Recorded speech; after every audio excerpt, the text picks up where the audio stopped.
Hi everyone, welcome to KREM 2 News at noon. Right at noon, I'm Laura Papetti, and thanks for being with us today. Right now, searches are underway for 3 missing children across the inland Northwest. 3 separate cases have been reported in Spokane, Newport, and Utah. However, all linked to our area. So let's take a look at your screen. Investigators are asking for help in tracking down these kids. Sophie Owens has been missing since Saturday night. She was last seen at her house on Regal Street. She told her parents she was going to meet a relative at Manitou Park. However, her phone last pinged in Meade. She is 15 years old with blue eyes, blonde hair with red hair on the side. She's about 5 foot 6 inches tall. Anyone with information, you're asked to call Crime Check right away. That number 456-2233. Taking a look at 19-year-old Jason Fox, missing out of Newport. His parents have not heard from him in about 2 weeks. They last spoke to him on September 14th. The Newport police have called his disappearance suspicious. The Washington State Patrol and other agencies are helping out with that case. His parents say they are desperate for answers. There's no, how to deal with the disappearance for dummies book or something, I never understood the whole, not knowing is worst thing, but I finally understand the knowing would be better. Anyone with information, you're asked to call the Newport Police Department 447-6476. And then this out of Utah, where authorities are looking for TERRAN BUTLER. He is 6 years old, blonde hair and brown eyes. He was taken by his mother, 43-year-old Emily Jolly, during a supervised visit last weekend. Police say she may be headed to Washington, so we have some information about her vehicle. She is driving a blue 2008 Toyota Prius with a plate number of E847GT. So again, a Toyota Prius with a plate number E847GT. If you see the car or a little boy matching his description, you're asked to call the Police Department of Greater Salt Lake. That number 801-840-4000. Okay.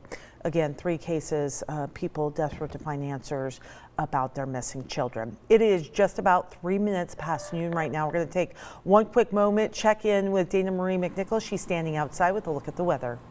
Good morning or good afternoon, Laura. It is absolutely beautiful outside at the Outdoor Weather Center. There is not one cloud in the sky. I cannot even see one, which means that sunny conditions are going to last through the rest of the day and the rest of the week. 61 degrees in Sandpoint, 67 in Coeur d'Alene, 66 in Grand Coulee. A little bit warmer in Central Washington, 74 in Moses Lake right now. Here's a look at your hour-by-hour forecast. We're going to warm up quite a bit to 77 degrees for your high around 4 p.m. Winds are calm right now. There is a slight breeze, but it's a great day to get outside, maybe go golfing, kayaking, hiking, getting in those summer activities that the week that we were covered in smoke we couldn't do. I think just nature is giving us a gift back of a week of summer. Here's a look at your 3-day forecast. If you're thinking I don't have time to go outside today, the sunny and 79, 80-degree temperatures across the inland Northwest, well, guess what? That's going to last until next Tuesday. So you have a lot of time to enjoy this beautiful temperate weather outside. My job's pretty easy, Laura, so I'm just standing here thankful for the sunshine and good weather. I'll turn it back to you. Fair enough, my friend. Soak it up while you can before we drag you back in the studio. Okay, it is 4 minutes past noon right now. Tonight, President Trump and Democratic presidential candidate Joe Biden facing off in their first debate. It is airing tonight, 6 o'clock, right here on KREM 2. The actual debate is taking place in Ohio, and both candidates will spend an hour and a half trying to sway those undecided voters. There will be social distancing rules in place, and the audience is limited to 100 people. The candidates will not have to wear masks. However, they will not shake hands before or after the debate. Fox News anchor Chris Wallace is moderating the debate, and candidates are expected to address the following: their political records, the Supreme Court, the pandemic, the economy, race and violence in our cities, and the integrity of the election.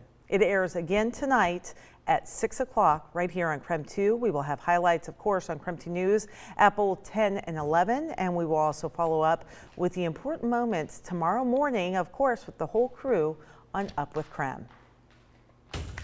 5 minutes past noon today, a suspect is recovering after being shot by a U.S. Marshal in Spokane. This happened yesterday in the Hilliard neighborhood. Authorities say the suspect was wanted for a separate shooting on Sunday. During a search yesterday, they say the suspect showed a gun. And again, the U.S. Marshal then opened fire. The suspect is injured but is expected to be okay. Officers will book him into the Spokane County Jail once he is released from the hospital. A GoFundMe has been established to help a family who lost their home to a suspected arson.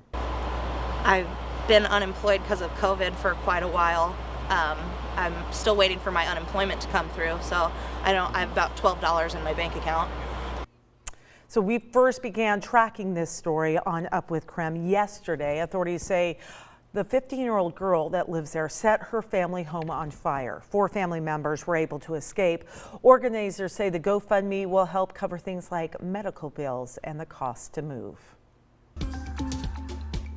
Today, Spokane County's leading health expert recommended some kids return to in-person classes. Dr. Bob Lutz suggests kindergarten through 2nd grade go back to school. And today we are learning more about his reasoning behind that decision.